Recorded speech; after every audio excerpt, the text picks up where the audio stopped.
Olá, amigos, boa noite, boa tarde, dependendo da hora que cada um de vocês esteja vendo. É uma alegria sempre muito grande estar com vocês do Vale do Jiquiriçá, através desse grupo de amigos da comunidade espírita da Nova Era. São 28 anos de trabalho árduo, incansável, lutando pela divulgação do bem, do amor, da justiça, da caridade. Com certeza o seu presidente José Alberto deve estar muito feliz por mais esse ano de realização, e assim como o apoio de Evandro Nunes, da Rádio Prazeres FM, e de modo especial Celso, que é meu amigo, companheiro de jornada, que sempre me oportuniza esse encontro com vocês. Ele tinha me pedido para falar sobre Jesus e o Natal, mas eu dialoguei com ele questionando o seguinte: vamos falar de Natal após o Natal? Jesus é assunto para o ano inteiro. Jesus tem assunto para nós discutirmos uma série de coisas que podemos fazer Natal todos os dias em nossas vidas. E aí eu sugeri falar sobre Jesus acalma a tempestade, porque vivemos num mundo conturbado, guerras, violências. De repente nós olhamos para nosso lado, parece que a barbárie está de volta. E aí eu me lembrei de uma palestra que eu fiz um dia, que quando me deram esse tema, Jesus acalma a tempestade, eu questionei que nos meus 50 anos de trabalho espírita, nunca foi solicitado essa temática para mim. E eu jamais tinha me dedicado ao estudo desse assunto, me causou estranheza no momento. Mas aí aconteceram algumas coisas na minha caminhada que no dia de eu fazer essa palestra eu não pude, porque eu tinha rompido o rádio, tomei uma queda e fui parar no hospital. E aí a palestra ia ser 2 dias depois. E quando eu mandei o recado dizendo que não ia ser possível fazer a palestra, que eu estava engessada, sem poder dirigir, aí eu comecei a entender o que era Jesus acalma a tempestade. Porque virou uma tempestade em copo d'água. Primeiro meus filhos, porque eu não comuniquei a queda de madrugada. Ninguém sabia. Eu pedi a um neto para me levar para fazer uma radiografia. E de lá do hospital, eu já comuniquei ao grupo do Filomeno de Miranda que seria impossível estar presente lá. E a queda não sabia definir bem se foi só o pulso, tinha outros lugares que teve pancada. E fiquei a manhã inteira no hospital, e quando eu fui para casa almoçar com minha filha, porque meu neto disse: vó, vamos para casa, esse almoço depois eu lhe levo. Tá bom. E de lá eu fui comunicar aos filhos, sendo que uma filha já sabia, aquela filha que quer ser minha mãe, que quer controlar a minha vida, quer que eu diga todos os passos que eu dou, tudo que me acontece. E ela estava irada, a tempestade já tinha caído, porque o esposo dela tem amigos que gostam, são meus fãs de palestra, e aí fazia parte do grupo do Filomeno de Miranda. E quando ele viu a notícia de que não ia ter minha palestra, ele liga para meu genro e pergunta: o que foi que houve com sua sogra, como ela está? E ninguém sabia de nada. Aí a tempestade se formou de tal maneira que eu escondi, que eu não disse nada. E aí brigou com minha outra filha, como se ela já soubesse, e não disse nada. Enfim, aí eu entendi o que significava essa fala de Jesus. E fui pesquisar nesse período para me preparar, porque o grupo disse assim: eu arranjei um palestrante, eu vou dar outra temática, mas eu quero que você faça essa palestra. Talvez por esse meu modo louco de entender as coisas e de falar das coisas difíceis de uma forma mais simples, eu fui estudar o que é a tempestade, como ela se processa e por que acontece essa tempestade em nossas vidas e qual a medida que nós devemos tomar para evitar que a tempestade faça o que fez na minha vida naquele momento. Então, a tempestade nos mostra a nossa limitação, a nossa fragilidade, a nossa falta de fé, a confiança no outro, a confiança no Criador de todas as coisas. Eu confiei em Deus no momento da queda, botei argila no braço, botei uma tipóia, deitei e dormi, porque era 1h da manhã. Na minha concepção, eu estava fazendo a coisa certa. Não ia preocupar ninguém sair da sua casa 1h da manhã sem necessidade. Se fosse algo muito grave, eu chamaria. Mas era tudo suportável. Mas não houve entendimento que eu queria poupar as pessoas de se preocuparem devidamente. Quantas vezes nós fazemos isso nas nossas vidas? Evitamos problemas, discussão ou levar problema e não existe uma compreensão no nosso entorno e vira uma tempestade em um copo d'água. Então, a tempestade expõe a nossa imperfeição e vulnerabilidade. A tempestade também nos ensina preciosas lições, porque é nos temporais mais impetuosos que somos capazes de compreender as manifestações mais profundas sobre o poder e o amor divino. E é nesse momento que nós descobrimos forças desconhecidas. Então nós temos que ter a paciência, a serenidade, a confiança em Deus, para que a gente possa tomar atitude mais acertada. E foi o que eu tentei, mas no meu entorno eu vi o que era a tempestade. Então essa passagem de Jesus mostra uma hora que ele está no barco, sereno, cochilando. E aí começou a ventar, sem parar, a soprar os ventos, as ondas, o barco ficou em movimento, e Jesus sereno. Até que o mar parou e ficou calmo. E Jesus perguntou aos discípulos, por que ficaram com medo? E disseram-lhe que deveriam ter mais fé. Então, quem não tem medo da morte, não se inquieta tanto diante do perigo, porque sabe que a morte não existe. Então são homens de pouca fé. Os discípulos admirados ficaram pensando que tipo de homem era capaz de dar ordens ao vento e ao mar. Jesus não deu ordem ao vento nem ao mar. Ele sabia agir diante de uma tempestade. Ele sabia que aquilo era passageiro e que, de certa forma, essa tempestade do entorno não era eterna. Não há mal que sempre dure, nem bem que seja eterno.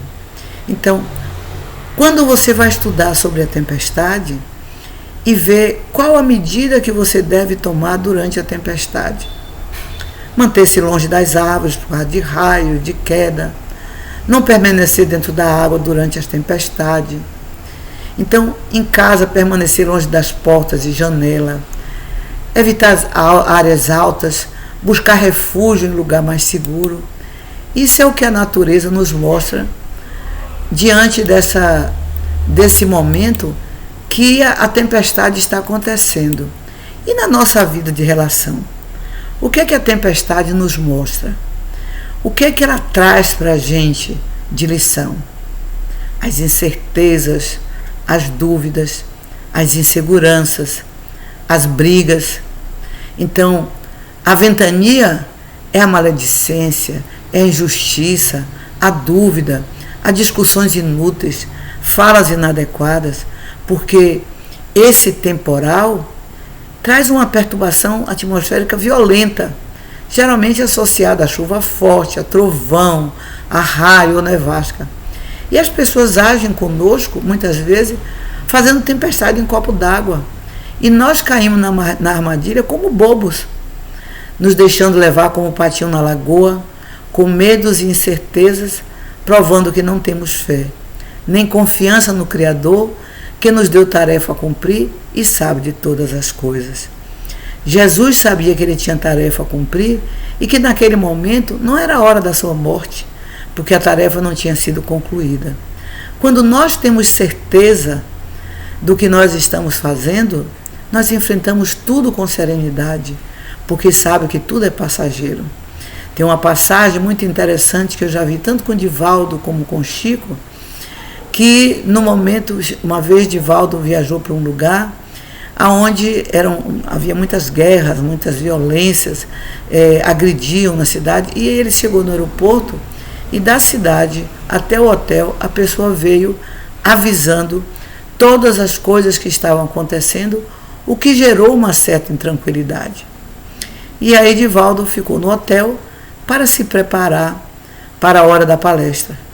E de repente começou um pipoco, apagou a luz, e Edivaldo, com medo, pensando que era daqueles ataques violentos que estavam comentando, e se escondeu dentro da banheira do banheiro, ficou ali encolhido, deitado, e as pessoas batendo na porta, e ele não saía dali, até que Joana apareceu e disse a ele por que ele estava agindo daquela maneira. Que ele podia ser violentado, podia morrer. Aí ele disse, mas você é imortal, você não precisa ter medo de morrer. Abra a porta, que foi um condensador de luz que explodiu, e o gerente do hotel está querendo trazer vela ou um lampião para iluminar o quarto. Então ele saiu envergonhado, assim como o Chico também já passou por uma experiência semelhante no passado, quando jovem, com medo de morrer de avião, e que Emmanuel disse que pelo menos ele morresse com dignidade, comprovando que ele era um espírito consciente da sua imortalidade. Até nós adquirirmos essa consciência, leva tempo. Nós somos, no início, pessoas de pouca fé. É necessário muito autoconhecimento, muito estudo, para que nós consigamos superar todas essas dificuldades, confiante que o Pai toma conta de nós e não tem nenhum interesse de nos levar ao sofrimento, mas sim a testar a nossa fé, a nossa confiança. Então, nós devemos agir durante a tempestade com calma, com serenidade, com confiança em Deus. Quando diz que numa tempestade nós devemos ficar em casa, vamos fazer um link com a nossa casa do nosso espírito, que é o nosso corpo. Se mantenha atenta a si próprio, mantenha seu equilíbrio. Quando diz saia na tempestade somente se for absolutamente necessário, é o mesmo que dizer fale somente o que for imprescindível. Não discuta, não brigue, não fale coisas que podem magoar.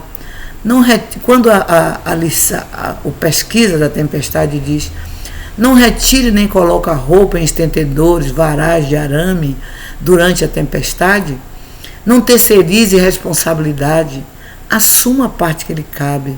É muito fácil a gente dizer assim, eu fiz assim porque fulano me influenciou, eu fiz assim porque fulano disse que tem que ser assim. Não, assuma seus atos, suas falhas, seus erros e seus acertos. Mantenha-se afastado e não trabalhe em cercas, alambrados, linhas telefônicas ou elétricas e estruturas metálicas. Então, mantenha-se afastado na tempestade de coisas que possam representar mais perigo. Saia daquele meio da discussão, não dê arma para bandido, cale a boca, respire fundo, ore, vibre por aquelas pessoas para mudar a energia do ambiente. Então, como agir diante de uma tempestade? Analisando, racionalizando, evitando pânico antes da hora e confiando acima de tudo em Deus, que é o nosso Pai maior, que não nos colocou no mundo para sofrer, nem para nós sermos derrotados.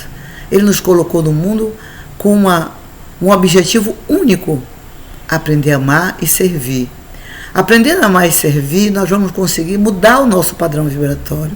Nós vamos conseguir evoluir, transformar nós próprios e, por tabela, influenciar quem está no nosso entorno, quem nos cerca. Porque ao ver a nossa serenidade, o nosso equilíbrio, vai ter uma atitude diferenciada, até no critério de observação. Outro dia eu passei por uma experiência muito interessante. Ao chegar em casa, tinha ladrão dentro de casa e o menino que eu adotei comunicou que tinha ladrão tentando arrombar a janela. Foi um desespero, uma casa imensa, 600 metros de área construída. Eu estava no banheiro sem roupa, vesti a roupa porque eu tinha ido tomar banho, corri olhei todas as portas fechadas, peguei o telefone, fui ligar para a polícia, e a cena tragicômica foi eu sentada numa cadeira, como a que eu estou agora fazendo a palestra, orando pelo bandido, pedindo a Deus que ele conseguisse seguir o caminho dele, que não violentasse nem a mim nem ao meu filho, que ele tivesse consciência, mas ao mesmo tempo aguardando a polícia chegar e ao lado e pedindo a Deus que os policiais não cometessem crime, não cometessem desajuste, não fizessem nenhum mal à pessoa, que eu não queria ver morte. Mas estava sentada numa cadeira, orando, pensando em tudo isso, com 2 cacetetes do lado da cadeira, que eu disse, não tem jeito, são 2, se entrar em casa eu vou ter que me defender, se me agredirem eu vou ter que me defender. Então, com isso, eu me lembrei de uma passagem de um livro de André Luiz, que diz que nós não devemos agredir ninguém, mas se lhe agredir, mostre os dentes. Então eu estava naquela hora nessa posição, orando para que não acontecesse uma tragédia, mas ao mesmo tempo me prevenindo que se me atacassem eu estaria livre. A polícia demorou de chegar. Quando chegou, vimos os pertences do ladrão largado, sacola, com celular roubado, com outras coisas. Ele fugiu pela casa da vizinha e a polícia não encontrou ninguém e não houve crime, não houve morte. Então nessa hora eu vi que minhas preces foram atendidas. O que eu quero dizer com isso para vocês? Nós ainda somos imperfeitos. Ter medo é normal, é natural. Nós temos que nos prevenir, sim. Mas nós temos cabeça pensante. Sabemos o que é um padrão vibratório. Sabendo que é a energia do bem, vamos vibrar no bem, pensar no bem, agir no bem e o bem vem. Então, essa foi a comprovação. E quando eu digo, falo em palestra, eu digo que eu só falo em coisa que eu experimento, que eu vivi. Eu não vou dizer a vocês que é possível fazer isso todas as vezes, todas as horas, porque nós somos imperfeitos, a nossa natureza inferior fala mais alto. Mas se nós estudamos o assunto, se nós temos consciência da imortalidade, se sabemos que a nossa vida é passageira, se tiver de acontecer, é melhor ser vítima do que ser algoz. É melhor ser assassinado do que matar alguém. Então, o que vale para Deus, está no Livro dos Espíritos, é a intenção. Então, a nossa intenção naquela hora era não correr perigo, não ameaçar a minha vida, que, como diz um amigo, eu sei que eu vou morrer, mas não quero agora. Eu ainda tenho muita coisa a fazer. Então, eu tenho que me acautelar, mas também não quero cometer nenhum delito. Então, quando a gente vai para essa passagem de Jesus acalma a tempestade, é uma reflexão muito profunda entre a tempestade que a natureza nos exemplifica como a toda hora, mostrando que por pior que seja a tempestade, ela passa. Abre um clarão belíssimo, um sol lindo, as nuvens limpas, e a gente vê que tudo passa e aquela nuvem negra também passará. Então essa explicação de Jesus acalma a tempestade me traz a reflexão de que Jesus sabia que aquela não era a hora dele ir embora. Ele ainda não tinha chegado à conclusão da sua tarefa e não seria naquela tempestade que ele morreria. Então manter a calma fazia com que aquela tempestade passasse mais rápido. É assim que nós devemos proceder. Quando temos consciência clara de quem somos, de onde viemos e o que nós estamos fazendo aqui, torna-se muito mais fácil da gente entender, aceitar e prosseguir. E o propósito de Deus para nossas vidas, a gente entende, sabe da nossa tarefa e nós conseguimos descansar mentalmente, mesmo no meio da tempestade. E é o tempo que a tempestade nos ensina, manter a calma de tudo manter a calma acima de tudo e ter confiança em Deus, confiança em si mesmo e a certeza de que tudo é passageiro.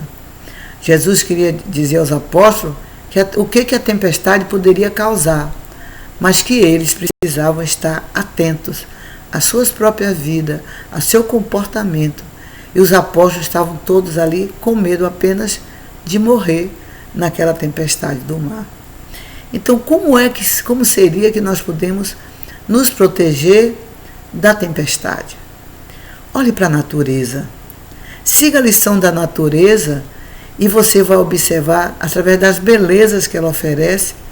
Eu sempre dizia para meus filhos que a águia, por exemplo, é uma ave que nos ensina muito.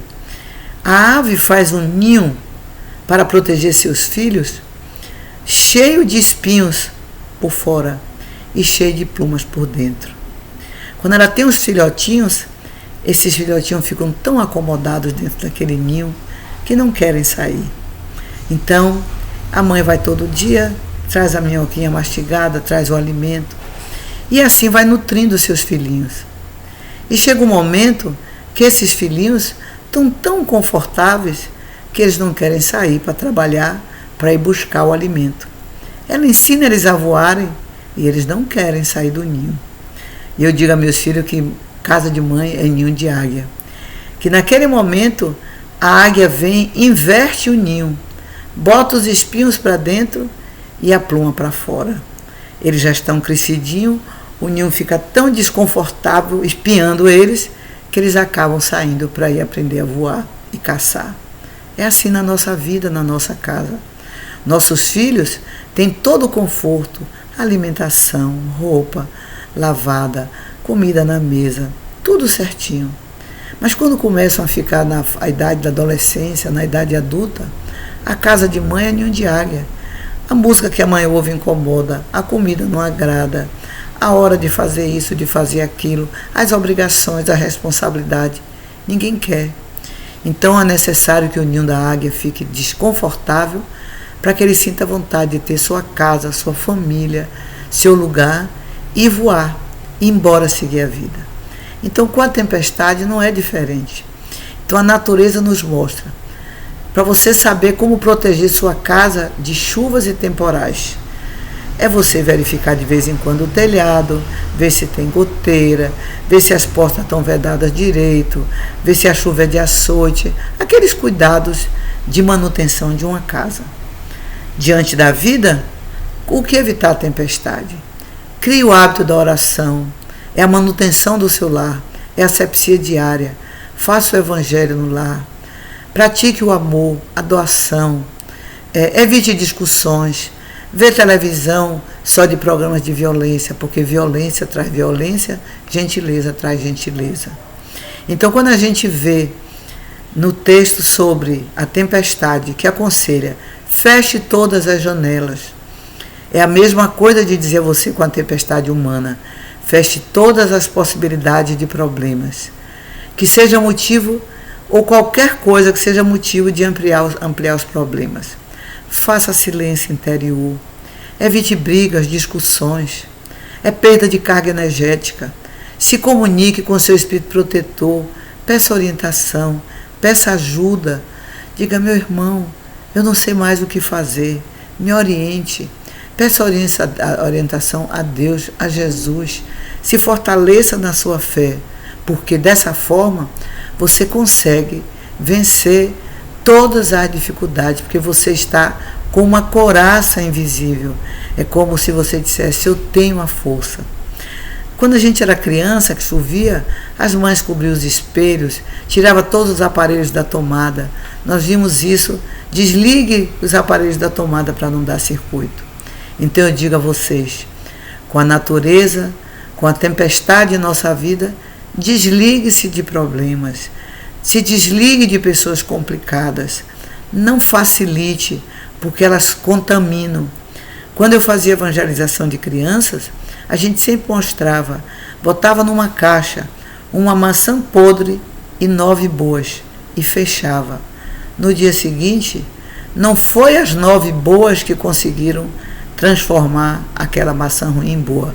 É aquele almísquezinho que caiu do suco da maçã podre que começou a minar e apodrecer as outras. Então, desligue-se de problemas, livre-se de pessoas complicadas, ore por elas. Não é deixar de você orar por elas ou auxiliar, mas muitas vezes nós não temos condição de olhar nos olhos, de sentar para conversar. Então Jesus dizia, orai pelos inimigos, pelo que vos persegue e caluniam, porque você quebra a força. Então, Quando a gente vê numa chuva, na manutenção de uma casa, aconselhando a limpar calhas e ralos, consertar o telhado, aí está o vigiar e orar que Jesus aconselha. Vigiar e orar sempre. Invista em manutenção periódica. Então, essa prevenção é sempre a melhor solução. É melhor evitar, prevenir do que remediar. Sejamos fortes, sejamos audaciosos em ter a compreensão necessária para ver que isso tudo faz parte dos testes que tem na nossa vida. Que para testar se já temos paciência, se já temos confiança, se já sabemos como nos conduzir. Então, temos que parar e analisar quais os tipos de tempestade que existem. Como são as tempestades em nossas vidas? Leve, moderada, violenta? Aí você tem que analisar que tipo de família é a sua, que tipo de trabalho é o seu, que tipo de amizade são as suas. Então, família é um forno preparador. É o lugar onde a gente reúne as pessoas mais complicadas, mais difíceis. Ex-criminosos, ex-assassinos, ex-inimigos. Com a diferença que Deus não é burro. E no meio ele faz uma alquimia e coloca aquela alma fim, aquela alma que é boa com todo mundo, que é tolerante, que é paciente, que sabe apaziguar as coisas.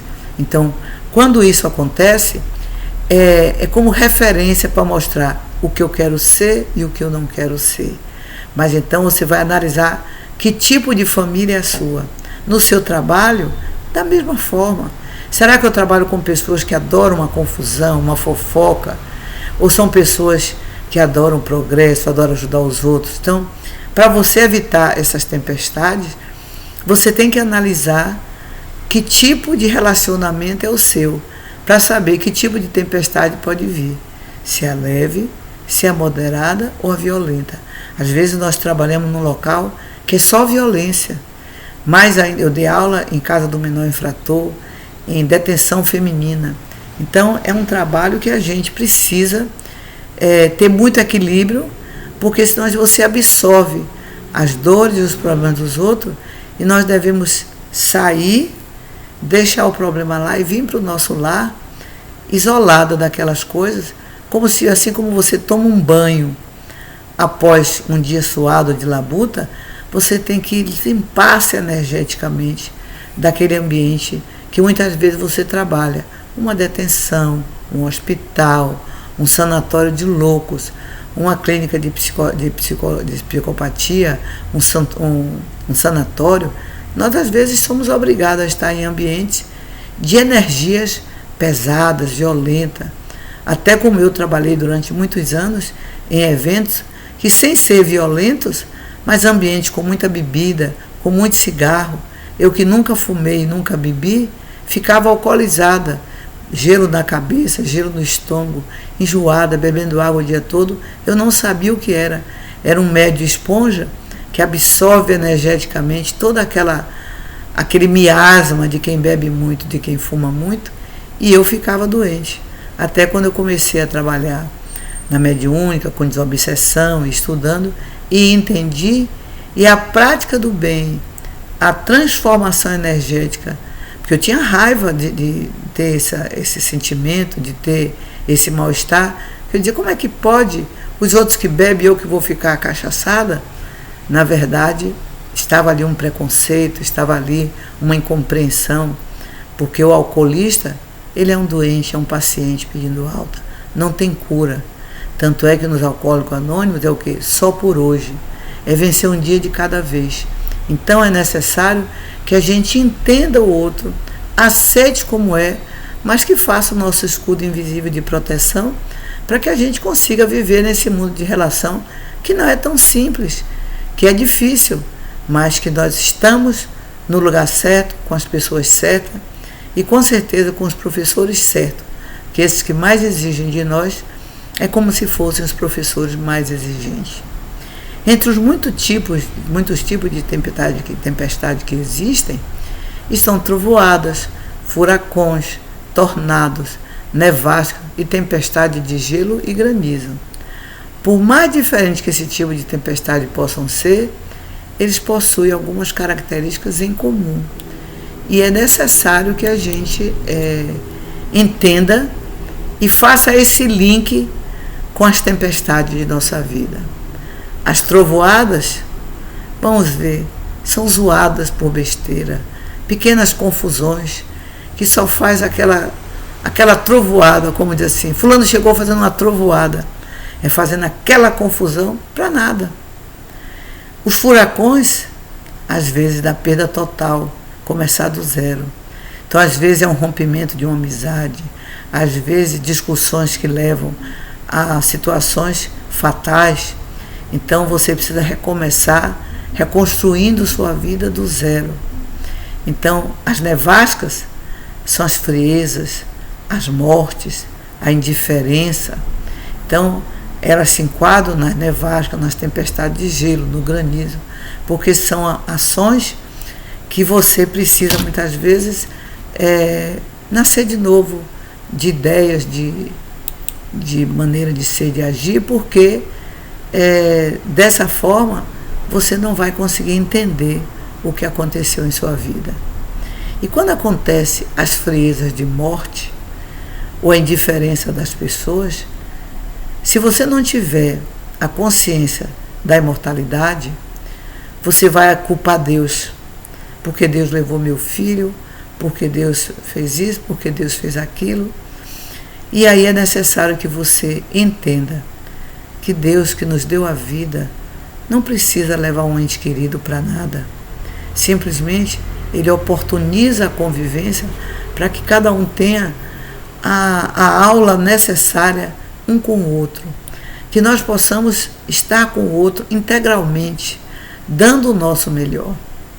E essas indiferenças que muitas vezes são aparentes, no fundo, a pessoa está tendo atitude de indiferença, mas ela está sofrendo, porque ela quer o perdão, ela quer a compreensão, ela quer o diálogo.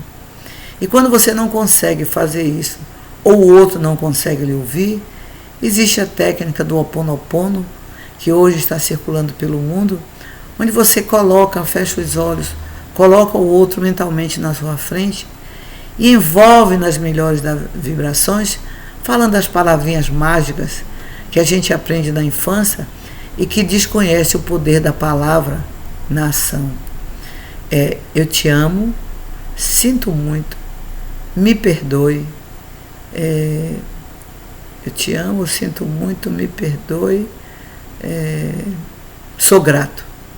Então, essa ação foi criada por uma pessoa que não tinha religião.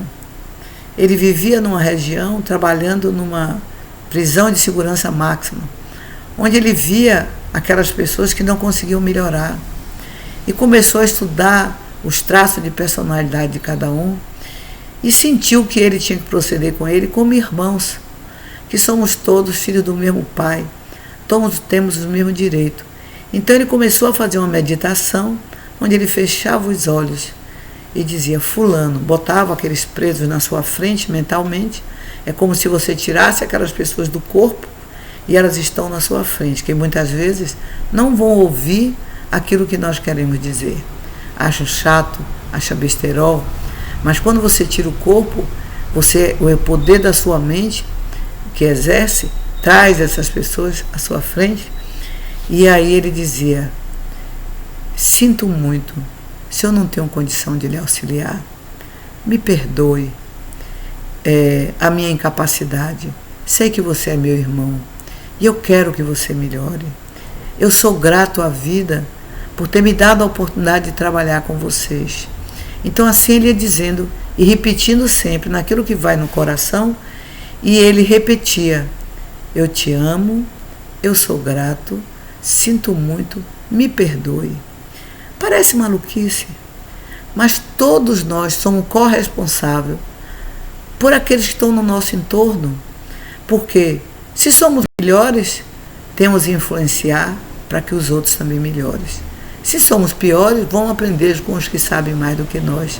Então, somos irmãos. Ubuntu significa um por todos e todos por um. Então, assim é o universo. Somos todos filhos do mesmo Pai. Precisamos nos unir em vibração, em pensamento, em sonhos, em desejos, em aspirações, para que nós possamos ter um mundo de paz, de harmonia e felicidade. E foi assim que esse mestre conseguiu libertar. A maioria desses presos se tornaram pessoas sociáveis, capazes de conviver e tiveram liberdade condicional ou liberdade definitiva dessa prisão depois, porque ele interferiu espiritualmente na vida desses espíritos. Nós podemos fazer o mesmo com aquela pessoa da família que é persona não grata, daquele que só cria problema, daquele que não nos entende, daquele que ficou inimigo. Não importa se da família, colegas de trabalho ou inimigo. Importante é que você envolva nessa energia de amor. E é dessa forma que eu convido cada um de vocês a refletir no ano que se finda, nessa transição que viemos do Natal para o Ano Novo.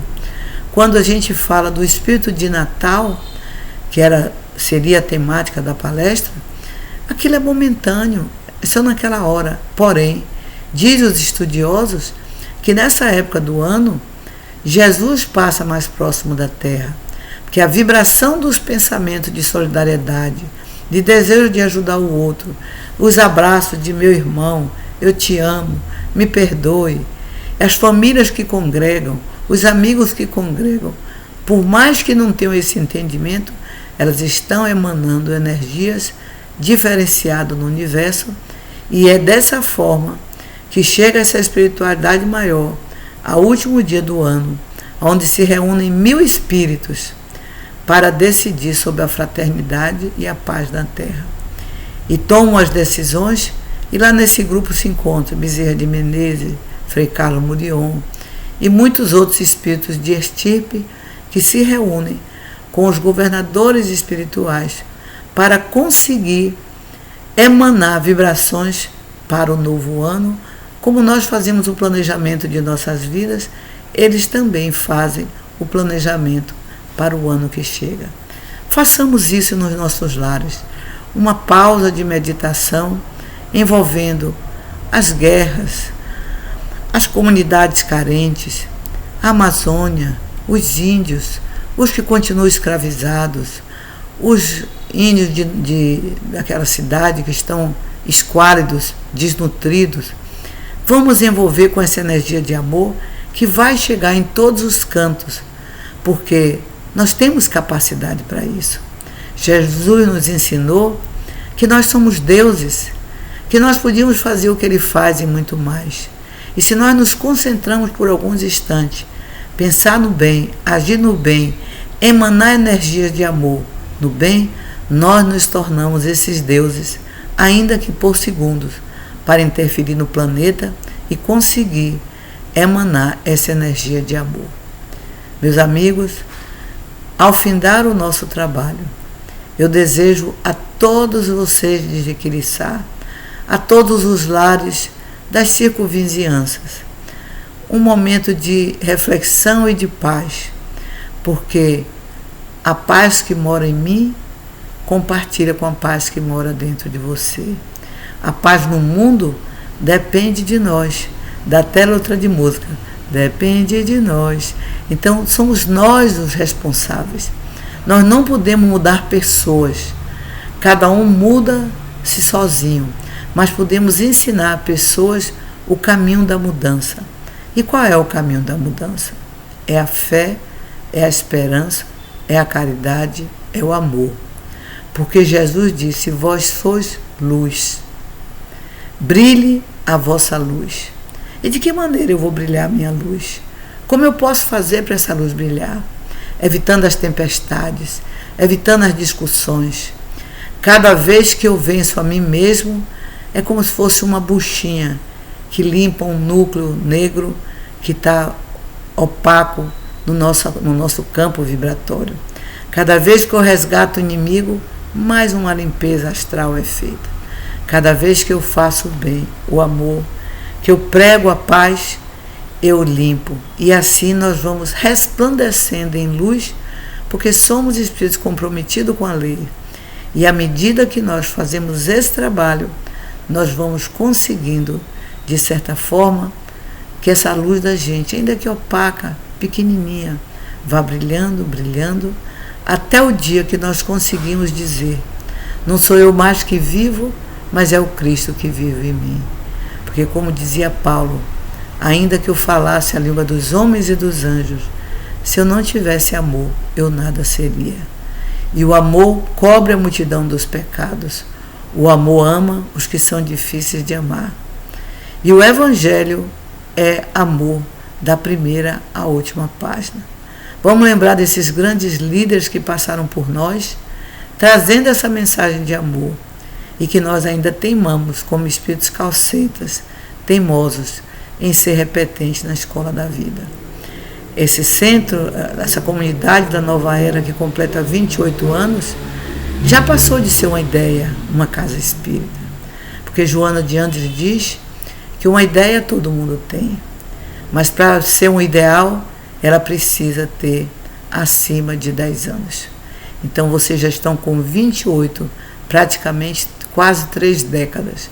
Já não é mais uma ideia, é um ideal que eu desejo que a espiritualidade assista a todos vocês, que dê tudo o que vocês precisam, que estimule diretores, colaboradores a exercitar essa prática de amor, não apenas na casa espírita, mas principalmente em casa, no seu lar, na rua, no seu trabalho, porque o lar vai criando uma egrégora de tal maneira que ele passa a ser o seu porto seguro, não só para você, mas também para aqueles espíritos que precisam ser tratados, e que na hora que nós realizamos a prática do Evangelho, leituras edificantes, uma atividade lúdica de arte, coisas que você esteja em conexão com o divino, eles aproveitam para trazer uma pleiade de espírito, para essa pleiade de espírito ser tratada no seu lar,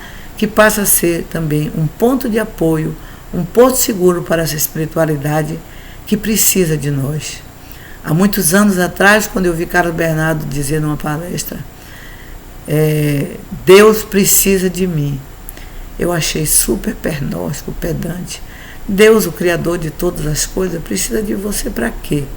Não verbalizei, mas pensei. E o tempo se encarregou de me mostrar. Realmente, Deus precisa de nós, porque Ele dá a ideia, Ele dá a sugestão, Ele dá a vida. Criou todos esses mecanismos da natureza, através da botânica, através dos animais, através das plantas, das flores, para nos orientar e nos ensinar. Mas nós precisamos executar, porque tudo está em torno de nós. Mas para interagir no mundo físico, precisa da energia vital da pessoa encarnada. Então, enquanto nós estamos na vida, vamos aproveitar, vamos dar o nosso melhor, vamos desejar nesse momento, para todas as pessoas que estão nos assistindo, as melhores vibrações de uma virada de ano repleta de alegria e principalmente de sonhos e de projetos, porque o que está acontecendo hoje em dia, o grande número de depressão, de síndrome de pânico e tantos outros sentimentos de ansiedade que a gente vê, é porque as pessoas não têm sonhos, não têm projetos. O povo deixou de sonhar. Então vamos sonhar, porque sonhando e tendo projeto de vida, tendo um propósito, você deita e dorme, se encontra com essa espiritualidade maior que nos assiste, eles nos orientam, e quando nós acordamos, nós temos a certeza do que nós temos a fazer e a realizar, e pedimos força e misericórdia a essa espiritualidade, e seguimos com a certeza de que vale a pena amar e servir. Que Jesus abençoe a todos, que cubra Maria Santíssima com seu manto a todos os nossos colaboradores, que nos dê a resignação de Maria, a aceitação para cumprirmos a nossa tarefa até o dia que Jesus permitir. Tenhamos certeza que enquanto tem vida, tem esperança. Enquanto temos essa ação no bem, temos assistência. Por isso é que líderes como o Divaldo, como o Chico, tiveram moratória até quase 100 anos. Eu conheci Divaldo com 40 e poucos anos de moratória com problema de coração. E ele está com 96, realizando sua tarefa, como fez agora, como faz todo ano, já há muitos anos, o Dia da Paz. Sejamos nós, todos, elementos articuladores da paz, com a certeza que se cada um fizer a sua parte, se cada um varrer a porta de sua casa, não precisa serviço de limpeza pública. Se cada um de nós fizer a sua limpeza interna, como clamou Sócrates, homem, conhece-te a ti mesmo. Mudemos de atitude mental, mudemos os nossos hábitos errados, nos alimentemos melhor, para que nossa alimentação seja o nosso remédio, nosso pensamento seja o nosso alimento e o nosso remédio. E a nossa ação no bem, com certeza, será diferenciada, porque somos deuses. Podemos fazer o que o Pai fez e muito mais. Acreditemos nessa máxima e vamos ser co-criadores no 2024, 2025 e por toda a nossa existência. Que Jesus ampare e proteja e que as tempestades que tiver na sua vida, eu espero que essa fala de mostrar como agem as tempestades na natureza, fazendo o link como agimos na nossa vida, sirva de reflexão para você, não apenas nessa horário da palestra. Ouça com atenção, repita se necessário for, e aí você, com certeza, vai mudar de atitude, mudar de cabeça e ter um ano muito feliz, porque a repetição nos leva ao aprendizado. De tanto a gente ouvir falar, de tanto a gente estudar, de tanto ouvir a nossa própria voz, nós acabamos reconhecendo que nós precisamos sair dessa acomodação para sermos pessoas melhores. Beijo no coração de vocês todos e que Jesus ilumine a estrada de todos os dirigentes, médios, participantes, colaboradores que se preocupam em levar essa mensagem para a virada do ano e para todo sempre. Paz a todos.